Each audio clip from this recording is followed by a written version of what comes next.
Bonjour à toutes et tous et bienvenue sur la chaîne de Gomme de Crayon. Je vous propose aujourd'hui dans ma série cadeau de Noël un sujet autour des livres, donc j'espère que cela va vous intéresser. J'ai choisi de vous parler uniquement des livres que je connais et que j'apprécie, et aussi dans ces livres que je connais et que j'apprécie, des livres que je peux vous montrer. Donc voilà ce que j'ai mis de côté pour vous.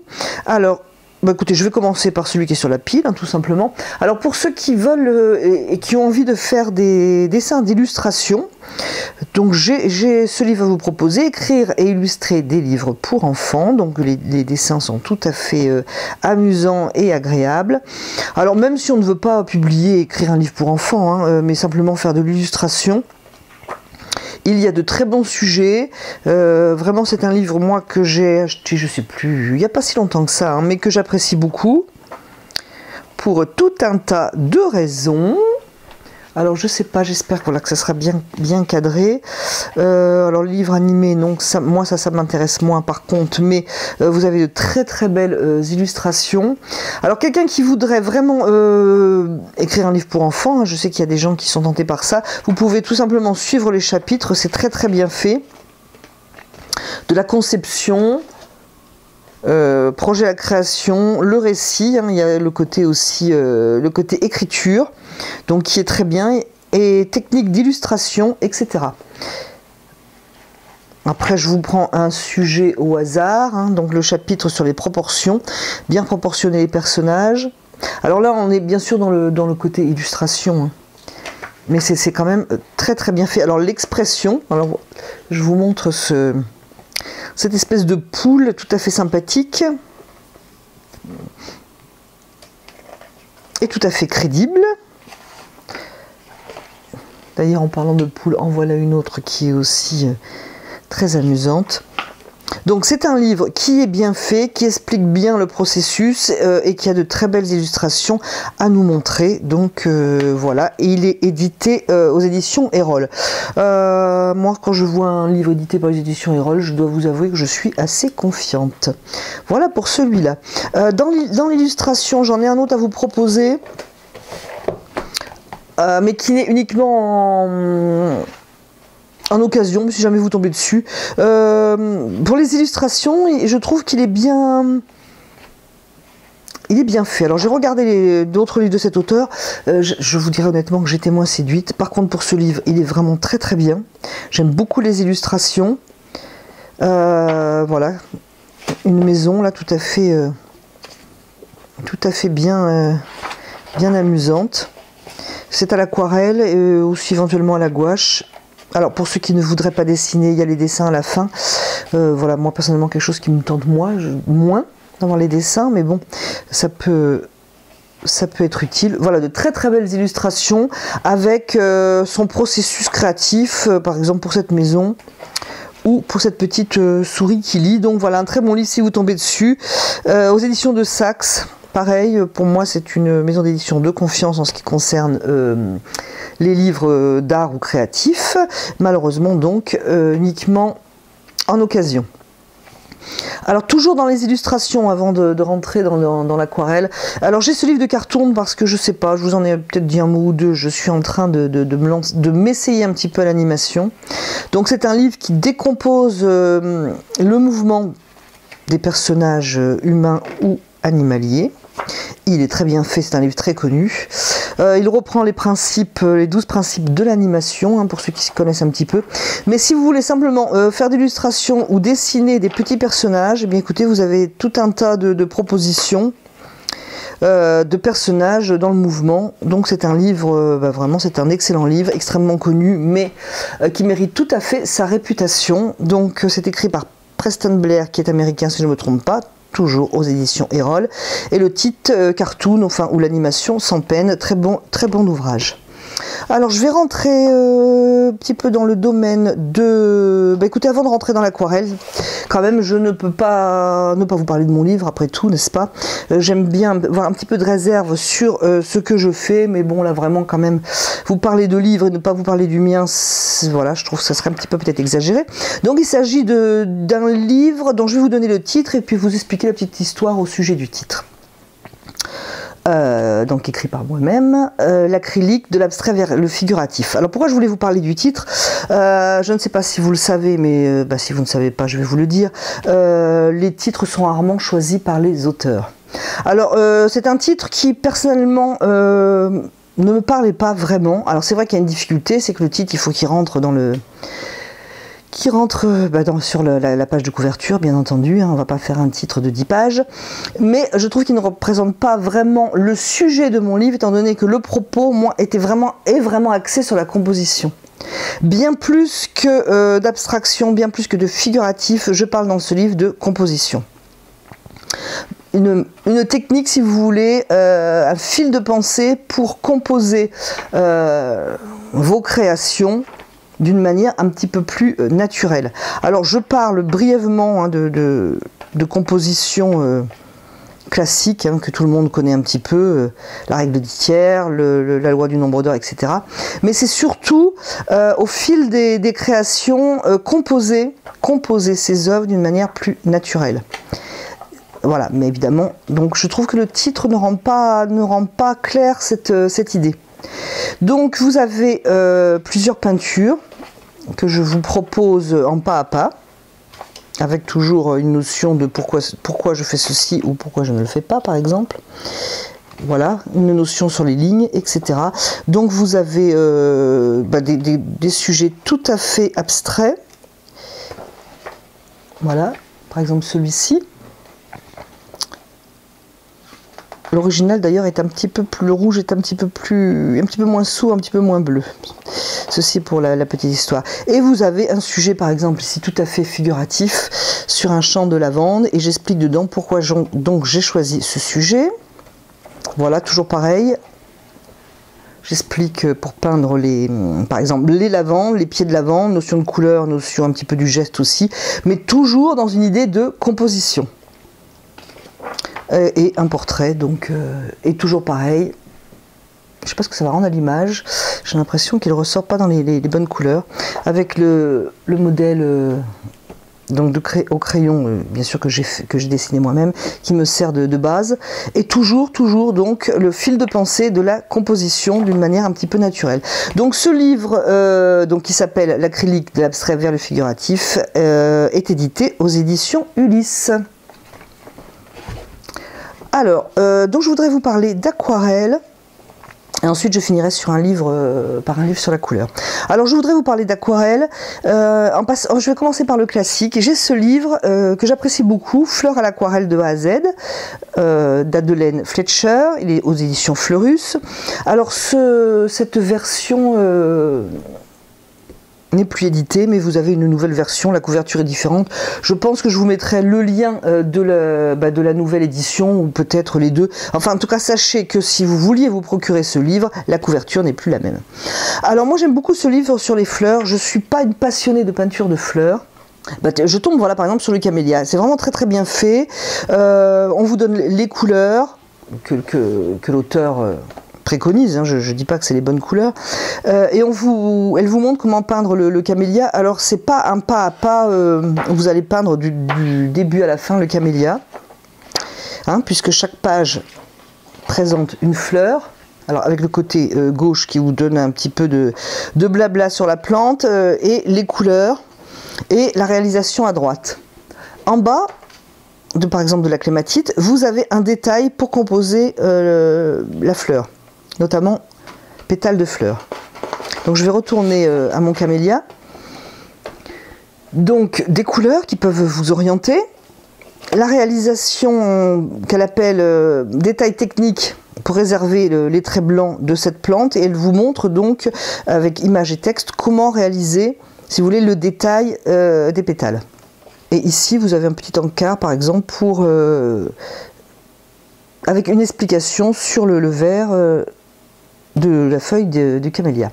Alors moi ce que j'aime bien, c'est par exemple, imaginons que vous vouliez peindre un camélia mais nettement plus créatif, plus original si je peux dire, à votre main, avec votre style. Ben, c'est quand même bien de savoir le peindre de manière réaliste pour après s'en détacher et peindre quelque chose de plus créatif, de plus personnel, de plus dans le mouillé par exemple, hein. et de plus flou. Donc voilà, je trouve que ce livre est très très bien fait. Personnellement, j'aime, si je devais par exemple peindre, je ne connais pas du tout cette fleur, Hippomoea volubilis, ma foi si quelqu'un la connaît, c'est vrai que oui, je vois ça dans les jardins. Ah, vous voyez, je ne connaissais pas le nom. Par exemple, je prendrais la réalisation de cette fleur. À la limite, même, je la peindrais sur une chute de papier ou un petit format, etc. Pour après, une fois que j'ai bien maîtrisé couleur et puis graphisme de cette plante, pour m'en détacher et peindre quelque chose de plus créatif. Donc voilà, j'aime beaucoup ce livre, édition Fleurus à nouveau. Qu'est-ce que je voulais vous montrer? Je voulais vous montrer une chose. Je vais commencer par celui-là. C'est pareil, je crois qu'il est plus édité, donc je vais juste vous le faire voir pour vous montrer qu'on peut s'éloigner des aquarelles classiques pour peindre des choses assez personnelles. Alors je n'aime pas tout dans ce qui a été peint, mais je trouve que c'est bien. Voilà, par exemple, je trouve, voilà, je suis pas très fan de celle-ci. Les couleurs sont belles, mais il y a un truc qui me gêne. Bon, mais c'est pour vous montrer, voilà, qu'on peut vraiment sortir de quelque chose de trop classique. Hein. Si c'est pour peindre à nouveau, ce qui a déjà été fait 10 000 fois, je vois pas trop l'intérêt. Donc celle-ci, je l'aime bien, par exemple. Donc voilà, celle-ci aussi, je trouve que c'est très créatif. Et celle qui est sur la couverture aussi. Donc ce livre, c'était pour vous le montrer, si vous voulez feuilleter ça un petit peu ou regarder sur internet, pour vous montrer qu'on peut tout à fait dépasser le classique en fait. L'aquarelle classique. Bon, ça me semble là quelque chose de très classique. Donc voilà, l'aquarelle moderne. Alors je ne vais pas prononcer le nom parce que c'est hyper compliqué. N. Schweitzer aux éditions de Saxe.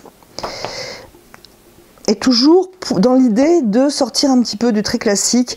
Alors, il est très connu, bien entendu, hein, c'est l'aquarelle à lumière de l'eau de Ewa Karpinska, c'est un livre qui est très connu. Il est sorti dans une nouvelle édition. Alors, je crois qu'il a un mauvais commentaire parce qu'en fait, la personne l'a acheté en pensant que c'était un nouveau livre donc, de cet auteur, Ewa Karpinska, et elle s'est retrouvée avec le même livre que précédemment. Donc voilà, pour la mauvaise note. Alors moi, ce que j'aime pas toutes les réalisations, je vous dirais honnêtement, dans ce genre très mouillé. Par exemple, voilà, ça, ce genre-là, je sais pas si on le voit bien. Moi, j'aime beaucoup le flou à l'aquarelle, hein, mais ces espèces d'effets ont été vus, je trouve, vus et revus. Du coup, ça devient quelque chose de très classique que personnellement, je trouve un petit peu trop rabattu. Ça a été repris, plus ou moins bien repris ou voire mal repris, mais ça c'est un autre sujet. Je n'aime pas tout. Par exemple, voilà, ça c'est très joli, j'aime beaucoup, mais il y a des choses que j'aime moins dans la peinture, je parle, hein, dans ces peintures. Je trouve qu'à un moment, voilà, bon, ça manque un petit peu et pour moi il manque quelque chose. Bon, mais c'est pas le sujet. Alors ce que j'aime moins dans le livre, pour faire simple, c'est qu'elle explique ces histoires de cycle de l'eau, mais elle les explique d'une manière tellement compliquée. Je crois qu'il faudrait faire avec elle un stage ou une formation. C'est peut-être le but du livre. Donc voilà, je trouve que c'est pas simple, ce n'est pas simplifié, et j'ai même l'impression, moi, voilà, que c'est fait pour noyer un petit peu, c'est le cas de le dire puisqu'on parle d'eau, pour noyer un petit peu le lecteur. Voilà ce qui m'ennuie. Je pense que ça aurait pu, cette histoire de cycle de l'eau, être traitée beaucoup plus facilement, avec un accès simplifié, mais pas simplifié et du coup on n'y comprend rien, non, simplifié pour qu'on comprenne quelque chose. Alors j'espère que mon propos sur sa méthode est clair. N'hésitez pas à me dire en commentaire si vous me suivez, si vous avez bien, si j'étais bien clair dans mon explication. C'est ce que je reproche à ce livre, parce que je trouve que le cycle de l'eau c'est effectivement très important, mais je ne sais pas si elle a été vraiment très simple dans son explication. Voilà ce que je voulais dire. Alors après, je trouve que c'est très bien pour voir qu'on peut vraiment peindre dans le mouillé. C'est ce que j'aime bien. Voilà, c'est ce que j'aime bien dans le livre et c'est pour ça que je voulais vous le montrer. Peindre vraiment dans le mouillé et se laisser aller avec de l'eau et puis laisser venir ce qui va venir. Là, c'est un petit peu ce qui s'est passé. Elle a laissé venir ce qui était venu. Et bon, voilà. Donc je trouve c'est regardez ce livre, l'avoir éventuellement, c'est une bonne chose pour avoir un autre regard sur l'aquarelle. Voilà. Alors, voilà, par exemple, j'avoue que ces pommes, je ne suis pas fan de l'effet de l'aquarelle. Bon, donc, ce livre d'Ewa Karpinska, je vous mettrai le lien de la dernière édition. Je voulais vous parler du livre de Ron Ronson. Encore une fois, c'est un livre que j'ai eu d'occasion, et celui-ci, par exemple, je pense, n'est plus édité. Vous êtes nombreux et nombreuses à vous intéresser à ces larges pinceaux que j'ai, les Egg-Brosh, et ils sont vraiment très bien. Donc, Ron Ronson est un peintre aquarelliste qui a fait quelques livres autour de ces larges pinceaux. Alors, celui-ci est en anglais. Bon, ça ne simplifie pas. Mais donc il y a quelques illustrations, donc reproductions de ces peintures qui donnent une idée de ce qu'on peut faire avec ces larges pinceaux, et aussi une idée d'aquarelle assez floue, pas très précise, qui laisse le regard un petit peu voyager et puis se faire une propre idée de la peinture. Moi, ce que j'aime beaucoup, j'aime aquarelle et peinture qui ne sont pas très très précises. Donc c'est un livre qui est bien à regarder. Il me semble qu'il y a quelques ouvrages, ou peut-être un au minimum, qui est encore édité. J'essaierai de vous trouver un lien. Ce n'est pas gagné, mais j'essaierai. De très beaux mouvements dans les arbres avec ces gros pinceaux. Donc voilà pour Ron Ronson. Si vous avez l'occasion d'en feuilleter un, je pense que c'est très très bien, au moins pour regarder ce qu'il propose. Et je vais finir par ce livre, La couleur expliquée aux artistes, toujours aux éditions Erol, qui a été écrit par Isabelle Roloff et Fabien Pétillon. Alors franchement, c'est pas un livre que vous allez lire, enfin peut-être, hein. Moi personnellement je ne l'ai pas lu du début à la fin. Ce n'est pas un roman, mais alors le but de ce livre, c'est par exemple, moi je vois ça comme ça, je cherche une couleur et voilà, j'arrive pas à savoir si elle tire sur le rouge, si elle tire sur le bleu, peut-être est-ce qu'elle se marie avec telle ou telle couleur. J'ai besoin de lire un petit peu pour voir où j'en suis. Vous avez notamment, pour faire simple, parce qu'il y a beaucoup de choses dans ce livre fort intéressantes, par exemple, voilà, vert émeraude, je ne sais pas ce qu'il y a dedans, je ne sais pas son pigment, ou du moins j'ai peut-être un tube et c'est bizarre, j'ai l'impression qu'il y a 2 ou 3 pigments dedans, je ne comprends pas bien. Donc vous avez, voyez, le vert émeraude, son pigment PG18, G pour green, pour la petite histoire, et vous avez donc un texte sur la couleur. Par exemple, je commence, magnifique vert tirant sur le bleu, stable à la lumière. Dans les mélanges, cette couleur a un bon pouvoir colorant et une très belle transparence. Donc on sait déjà qu'elle est transparente, qu'elle résiste à la lumière, ce qu'on ne sait pas toujours déceler dans nos tubes. Et vous avez une photo pour l'huile et une photo pour l'aquarelle, un petit texte pour l'huile, un petit texte pour l'aquarelle. Je reprends par exemple mon aquarelle, c'est un vert transparent très apprécié des aquarellistes qui aime apporter de la texture à leurs travaux grâce à sa forte tendance à granuler. Vous voyez, par exemple, on apprend que ça granule. Le mien ne granule pas trop, hein. Ça dépend aussi un petit peu des fabricants. Par exemple, le bleu de cobalt, je ne sais pas s'ils en parlent, s'ils disent qu'ils granulent. Il y a des bleus de cobalt qui granulent, et moi je ne sais plus la marque. En tout cas, je ne sais plus la marque et je ne vais pas vous le dire parce que mon tube de bleu de cobalt a disparu de ma table. Mon bleu de cobalt ne granule absolument pas. Bon, là par exemple, le bleu de cobalt, ils disent que c'est le bleu d'une grande vivacité, certainement le plus bleu des bleus, tout à fait, ne tirant ni sur le vert, ni sur le rouge, je fais court. Il est de ce fait le bleu le plus proche du bleu fondamental des 3 couleurs de base du spectre. Est-ce qu'ils disent que ça granule ?